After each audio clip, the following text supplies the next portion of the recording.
अस्सलाम वालेकुम स्टूडेंट्स, बिस्मिल्लाहिर्रहमानिर्रहीम। हम 10th क्लास के फिजिक्स के प्रैक्टिकल्स की सीरीज़ पढ़ रहे हैं। तो हम लोगों ने आज 14.1 का एक्सपेरिमेंट करना है, verify Ohm's law using wire as a conductor. हमने वायर को एज अ कंडक्टर यूज़ करना है और ओहम्स लॉ को हम लोगों ने वेरीफाई करना है। ओहम्स लॉ है क्या? आप लोगों ने 10th के सिलेबस में इसकी डिफाइन पढ़ी है। इसके अंदर 3 चीज़ें आती हैं, वोल्टेज, करंट और resistance.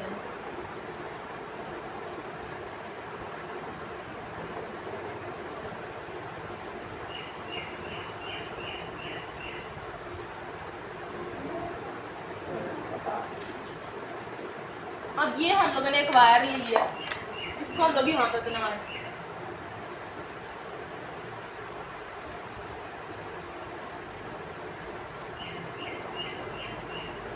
Using wire as a conductor, wire को हम लोगों ने कंडक्टर लिया है। अच्छा, करंट क्या होता है? करंट होता है फ्लो ऑफ चार्जेस। अब हम लोगों ने तो देखा है जो कंडक्टर होते हैं वो क्या कंटेन करते हैं, वो फ्री इलेक्ट्रॉन्स कंटेन करते हैं, जिसकी वजह से उनके अंदर करंट प्रोड्यूस होता है, हीट और इलेक्ट्रिसिटी उनके अंदर से इजीली पास हो जाते हैं। उनके अंदर फ्री इलेक्ट्रॉन्स होता है तो हमें तो करंट लगना चाहिए ना वायर से। बात यह है कि इनके अंदर ये और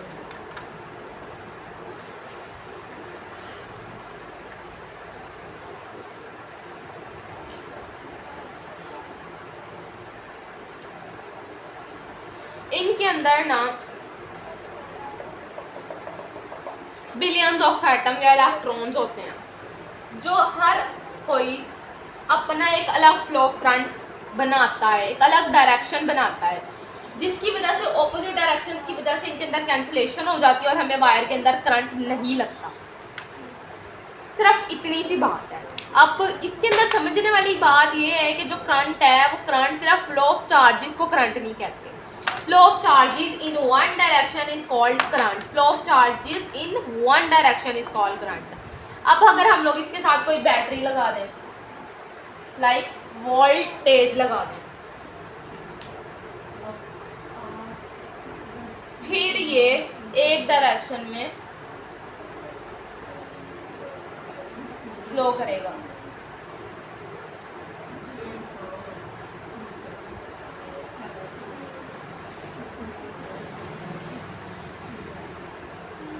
फिर ये एक डायरेक्शन में फॉलो करेगा। ठीक है, तो मुझे कुछ डायग्राम ये सही बात दी है, दोबारा बना देते हैं।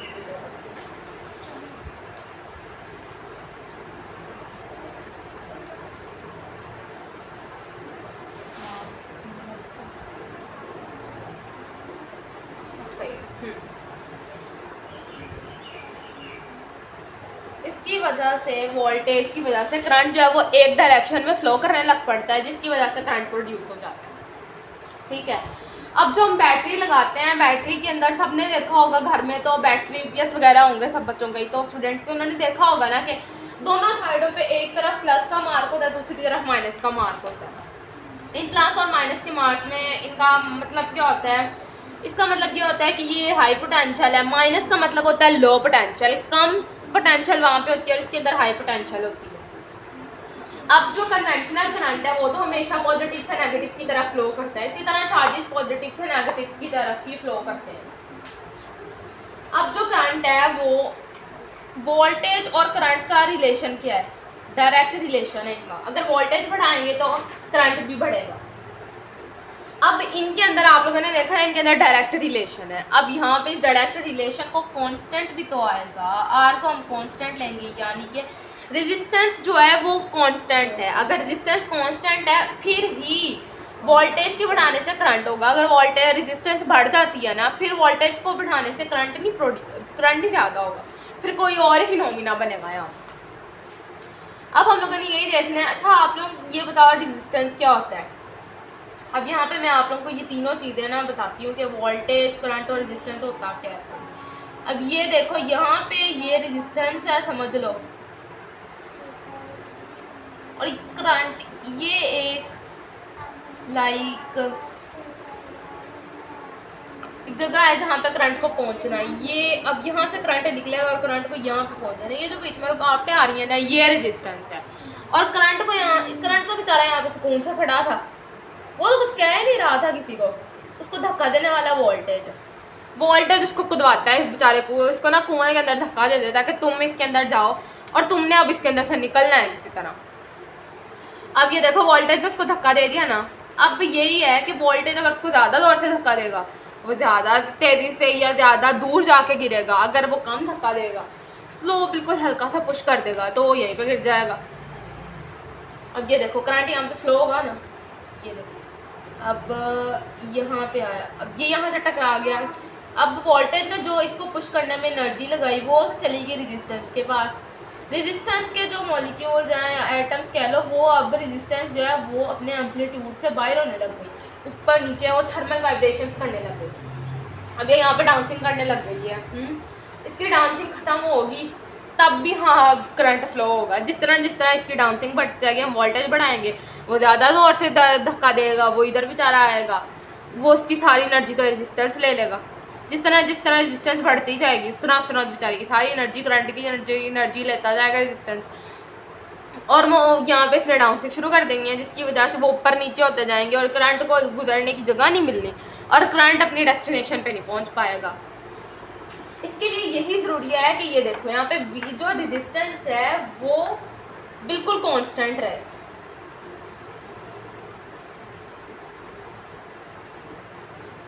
ये ओहमिक लॉ। हालांकि एक बात बताऊँ, ओहमिक लॉ हमारे यूनिवर्स में कोई भी नहीं फॉलो करता, कोई ऐसा डिवाइस ही नहीं है जो ओहमिक लॉ को फॉलो करता हो। लेकिन ओहमिक लॉ इतना इंपॉर्टेंट है कि ये MSc तक पढ़ाया जाता है, PhD लेवल में ये पढ़ाया जाता है। ये बहुत इंपॉर्टेंट क्वेश्चन है और इसके 40 से 50% आने के चांस ही ना इस एक्सपेरिमेंट के। अब यहाँ हम आपको यहाँ पे ना एक करके देते हैं। ये देखो ये हो गया वोल्टेज हो गया, तो यहाँ पे हमने वोल्टेज ले लिया, ये हमने करंट ले लिया। 0, 2.5, 5, 7.5 एंड 10, 0, 100, 200, 300, 400 एंड 500। ओके, अब हम लोग यहाँ पे ये देखेंगे, हम इनका ग्राफ बनाएंगे। ये जो वैल्यूज मैंने यहाँ पे लिखे हैं इसको नोट डाउन कर लो, यहाँ पे ये बनाओ, आप लोगों के लिए ज़रूरी है, ग्राफ आप लोगों ने ज़रूर बनाना है। ये वोल्टेज का और करंट का बना लें। अब यहाँ पे हम लोग वोल्टेज की वही सारी वैल्यूज लिखेंगे, यहाँ पे करंट की लिखेंगे, तो यहाँ पे रेजिस्टेंस हम लोग। अब हम लोगों ने देखना ये है कि हम वैल्यू, इनकी वैल्यूज चेंज करने से कुछ होता है। 0 वोल्टेज हुई, 0 करंट हुआ, 0 रेजिस्टेंस हुई, इसको हम लोगों ने 2.5 कर दिया, ये 100 हो गया। अब ये 5 हो गया, ये 200 हो गया, ये 7.5 है, ये 300, ये 10, ये 400। तो इसका फॉर्मूला क्या था? रेजिस्टेंस का फॉर्मूला क्या है? V = IR, तो ये ओम्स का है ना। अब इसके अंदर से हम लोगों ने रेजिस्टेंस को फाइंड करने के लिए V/I = R, ठीक है, ये इसका फॉर्मूला हो गया। अब हम लोगों ने यहाँ पे फाइंड करना है कि इसका फॉर्मूला क्या है। अब यहाँ पे देखें 2.5 को हम पहले डिवाइड करते हैं 100 से, हमारे पास क्या आया, ये देखें 0.025, 0.025 आ गया। इसी तरह हमने 5 को 200 पे डिवाइड करना है,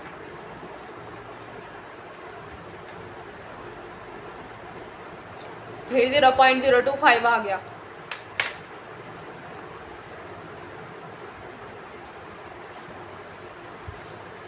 इसी तरह हम 7.5 को डिवाइड करते हैं 300, फिर 0.025 आ गया।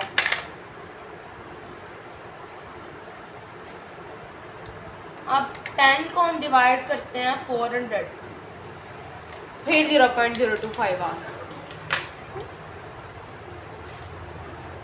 अब हम लोगों ने यहाँ पे ये फाइंड किया है कि अगर हम लोग वोल्टेज या करंट को बढ़ाएं तो रेजिस्टेंस कांस्टेंट ही रहेगी। रेजिस्टेंस कांस्टेंट है, हम लोग देख चुके हैं, ठीक है। अब रेजिस्टेंस कांस्टेंट थी। आप लोगों ने ये अपनी प्रैक्टिकल की बुक्स हैं, उन पे जो ग्राफ जो टेबल बना हुआ है उसके साथ राइट डाउन करो।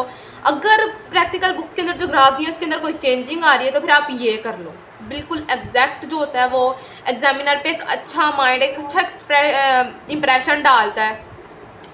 आप लोग ये यूज़ कर लेना। अगर आप लोगों की बुक्स पे दिए हुए नहीं कांस्टेंट आते या थोड़ा बहुत चेंज हो जाता होता है, लेकिन अगर ये एक्यूरेट दो तो ज़्यादा है। अच्छा, अगर हम लोग वोल्टेज भी ना, अच्छा रेजिस्टेंस बढ़ती किस चीज़ से?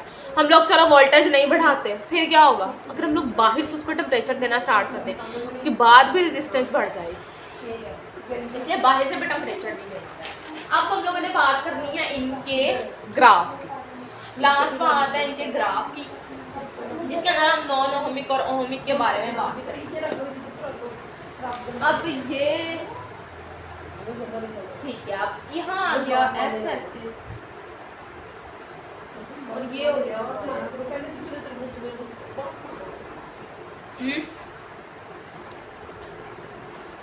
ये वाई एक्सिस, ये एक्स एक्सिस हो गया। अब कुछ बच्चों की जो बुक्स हैं उनके ऊपर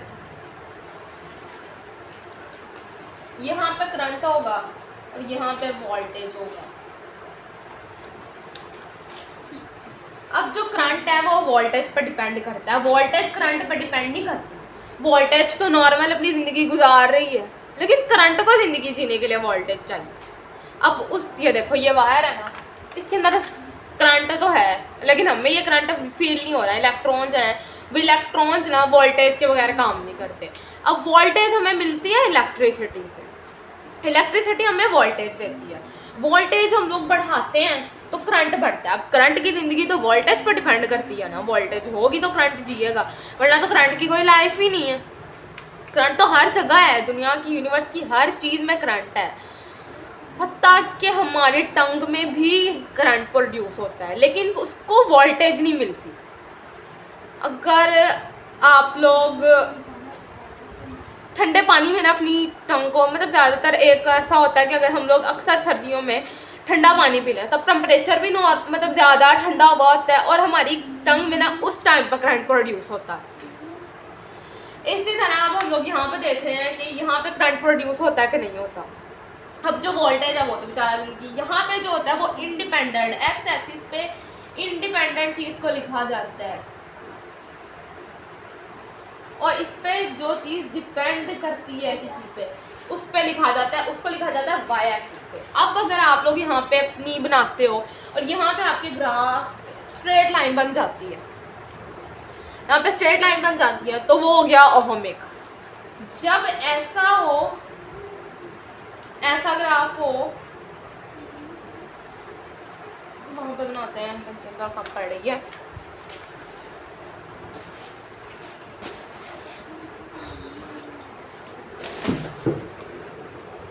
अब ये देखो यहाँ पे वोल्टेज है, ये करंट है। अगर ऐसा हो कि ये स्ट्रेट लाइन जाते जाते पहले तो ये ओहमिक को फॉलो कर रही है, लेकिन पहले ये फिर इधर को आ जाए तो ये हो गया नॉन ओहमिक।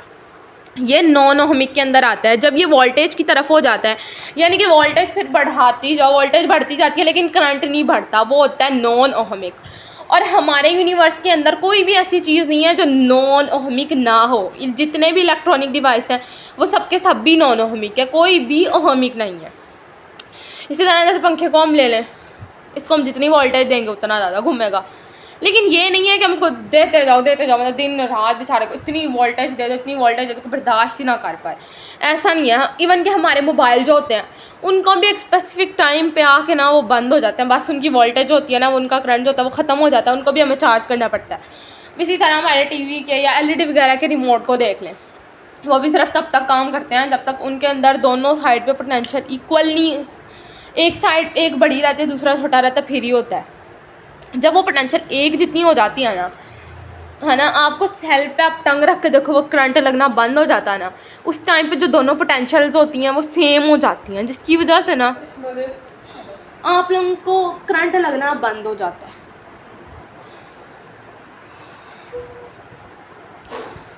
फिर अब हम लोग ने यही ओहमिक और नॉन ओहमिक की बात की, ओहमिक और नॉन ओहमिक में फ़र्क किया। अच्छा, अब आप लोगों से ये भी क्वेश्चन पूछा जाएगा कि ये देखो ये चीज़ सीधी है ना, तो ये ओहमिक लॉ को फॉलो कर रही है।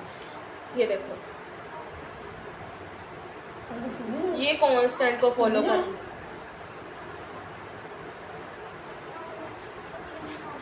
ये कांस्टेंट है तब भी सीधी लाइन बनी है। अगर ये कांस्टेंट नहीं होगा तो फिर लाइन टेढ़ी होगी, यहाँ से जाके वोल्टेज की तरफ घूम पड़ेगी। ये इन दोनों के अंदर चेंज है।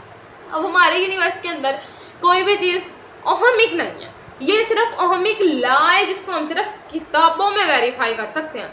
असल में दुनिया में ऐसा कोई डिवाइस नहीं बना जिसको ओहमिक लॉ को जो वेरीफाई कर सके। एक कंडक्टर वो एक हद तक ओहमिक लॉ को करता है, जैसे नॉन ओहमिक ऑब्जेक्ट्स होते हैं वो एक हद तक सीधा जाते हैं। ये हमारे पंखे, एनर्जी सेवर्स, लाइट्स हो गई, ओवन तक, एलईडी टीवी, वो एक टाइम तक चलते हैं, उसके बाद उनकी भी बस हो जाती है।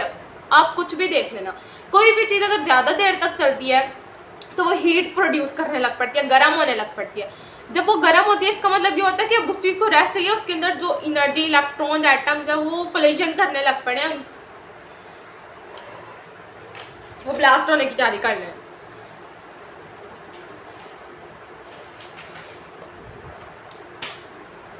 और ये क्या है, अक्सर चेकर किए बच्चों से क्वेश्चन पूछते हैं कि आप हमें वो उनको ये चीज़ बना के दे देते हैं, खाली सिर्फ ये चीज़ बना के देंगे आप लोगों को, और आप लोगों से पूछा जाएगा यहाँ पे एक्स एक्सिस, यहाँ पे वाई एक्सिस, वो आप लोगों से पूछेंगे कि इसके अंदर ग्राफ क्या है। अक्सर जो बच्चे होंगे ना वो कह देंगे ये पूरा ग्राफ है। ये पूरा ग्राफ नहीं है। ये छोटी क्लासेस में अक्सर बच्चे हैं, यहाँ तक कि 9th-10th में भी कुछ बच्चे होंगे जिन्हें ये पूरा ही ग्राफ पढ़ाया गया होगा, लेकिन ये ग्राफ नहीं है। इस पूरे को ग्राफ ना कह देना, एक भी नंबर नहीं देगा वो।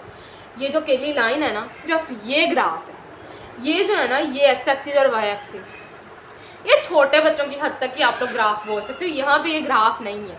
ये जो स्ट्रेट लाइन या जो सीधी और टेढ़ी लाइन जा रही है ना, ये सिर्फ ये ग्राफ है, ये लाइन ग्राफ है। ये एक्स एक्सिस और वाई एक्सिस ग्राफ में नहीं आता। अगर तो चेकर आपको खाली ये लगा के दे दे और इसके अंदर लाइन ना लगा के दे ना, तो उसको कभी ना बोलना कि ये ग्राफ है। वो एक्स एक्सिस और वाई एक्सिस लगा भी दे ना, उसके बाद भी ये ग्राफ नहीं बनता। ग्राफ ये तब बनता है जब इसके अंदर एक लाइन हो जाती है। आप एक चीज़ को वेरीफाई कर देते हो, इसके अंदर कुछ वैल्यूज़ लगा के, कुछ फॉर्मूला लगा के, जैसे मैथ के अंदर 9th क्लास में किया, अब तो 9th सिलेबस में आ गया है, 9th में भी किया है हम लोगों ने। अब वहाँ पे होता है, लेकिन वहाँ पे ग्राफ पूरा, आप लोग मैथ में पूरे को ग्राफ बोला जाता है, लेकिन ये ग्राफ नहीं होता। ग्राफ ये सिर्फ ये स्ट्रेट लाइन है। बाकी आप लोगों को कोई भी क्वेश्चन हो आप लोग मुझे कमेंट बॉक्स में बता देना, मैं वो आप लोगों को बता दूंगी उसका। बाकी हम लोगों ने वेरीफाई कर लिया ओहम्स लॉ को, बाकी हम लोग फिर नेक्स्ट डे पढ़ेंगे। अगर आप लोगों को कोई भी मेरा मेथड बुरा लगा या अच्छा लगा तो फिर कमेंट बॉक्स में बताना, और मेरे चैनल को सब्सक्राइब करना ना भूलना। अल्लाह हाफिज़।